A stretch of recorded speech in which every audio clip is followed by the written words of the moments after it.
Hi, Sally Walker here, your hormone and slow age expert. Let's talk about heartbeats.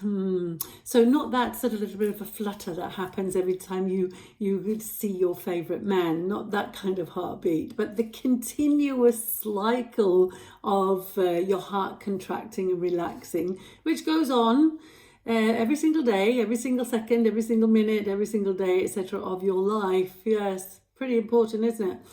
So basically we can describe it. It's all to do with those valves, really. That's what you actually, well, you could hear, but we can't hear it unless we have a stethoscope. But when you go to have a ECG, electrocardiogram, they are actually measuring the pressures going on in those valves in the heart.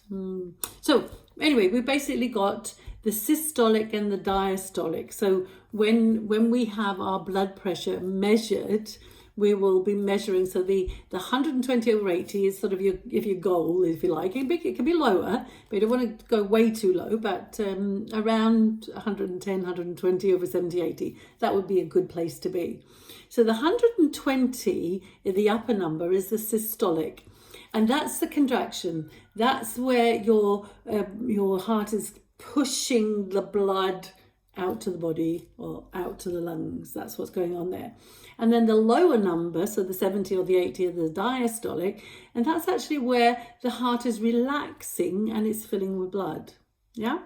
So as I was saying, it's really, really important that we constantly measure our blood pressure so we can see how hard our heart is working.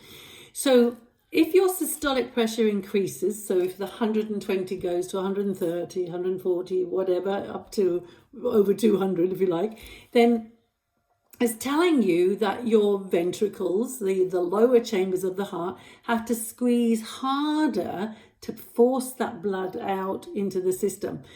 Maybe because there's some blockages going on in your blood vessels. Yeah, that would be the obvious answer. Okay, so then you would have high blood pressure, which is telling you your heart is working hard, but the cause will be in your blood vessels. So you've got some plaque build-up, something like that. So you need to look at things like that. So, and then I said the diastolic is the relaxation, where the ventricles are now filling with blood so that they can have something to squeeze again in the next squeeze. Yeah. Okay. So normal blood pressure is 110, 120 over 70, 80. That would be a good place to be. Now, elevated blood pressure is also already, if you go from 120 up to 129 over 80. Yeah. Now, high blood pressure, which is called hypertension stage 1, is where the top number goes from 130 to 139 and the bottom number goes 80 to 89. Hypertension stage 2 is 140 or higher on the top number and 90 or higher on the bottom number. And a hypertensive crisis, where you immediately need to contact your doctor, is 180 or higher over 120. So you're kind of thinking, can I get to that? Can I get up as high as 120 over 100, 180 over 120? You believe me, you can. Okay. Now, just to give you an example, I'm working with a wonderful Danish group of ladies at the moment, and we're doing a powerful menopause group, and they get their blood pressures checked. And one of the ladies had a really sky high, and that was, I think it was 200 and something over 160 or something. It was terribly, terribly high. And nobody reacted apart from me. And so, because she looked perfectly normal, and she said, well, I don't have any symptoms. I don't have a headache. I don't feel bad, etc., etc. So when I was talking with her, I said, well, you need to go to the doctor immediately.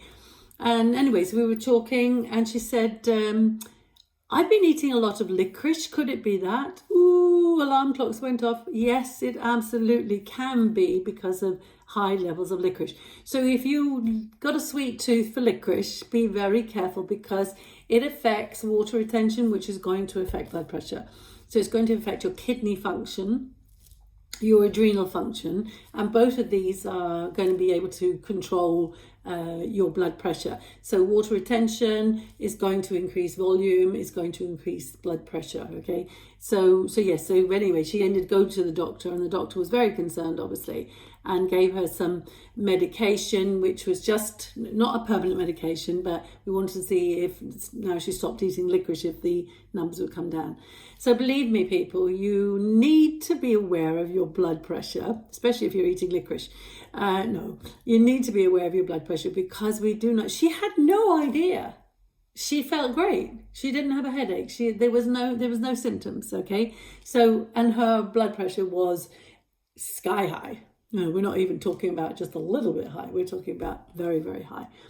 You need to know what your blood pressures are doing, people, because this can be a big indication that you need to make some lifestyle changes.